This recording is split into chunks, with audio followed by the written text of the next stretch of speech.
بمقام الحر كسب الجماله استوى الطروق والبدع الفريد حاضر عند اللزوم بكل حاله بالفعول اللي تجمل والقصيد مرحبا باسم الرجاله للشكاله مرحبا والليله هذا ليل عيد قاله حمود بن جاعد في حلاله كررت الحب بالمعنى سعيد مرحبا ملاحظ ارقى في خياله عند ما هب الهوى غصن الجريد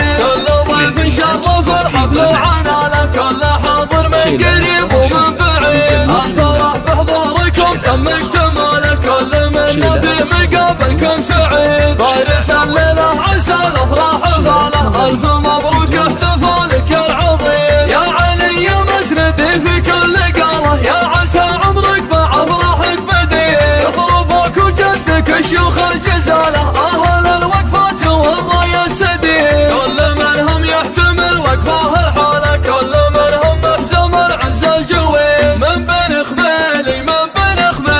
من بين خميلي محازم كل طالة مجبن الجاني مطوع العنيد عزوة تاريخنا لا جا مجاله ما يوصف غير تاريخ مجيد المراجل والمكارم والاصالة والجناب السمح والبس الشديد والثنان فيه ما نقص حباله للقبائل كلها مجد تليد يا صلاة الله على محمد وآله لا ختام القمر والبدع الفريد في مقام الحر كسب الجماله استوى الطروق والبدع الفريد حاضر عند اللزوم بكل حاله بالفعول اللي تجمل والقصيد مرحبا باسم الرجاله للشكاله مرحبا والليله هذا ليل عيد قاله حمود بن جاعد في حلاله كررت الحب بالمعنى سعبيد مرحبا ملاحظ ارقى في خياله عند ما هب الهوى غصن الجريد كل ضيف شرف الحفل وعناله كل حاضر من قريب ومن بعيد الفرح بحضوركم تم اكتماله كل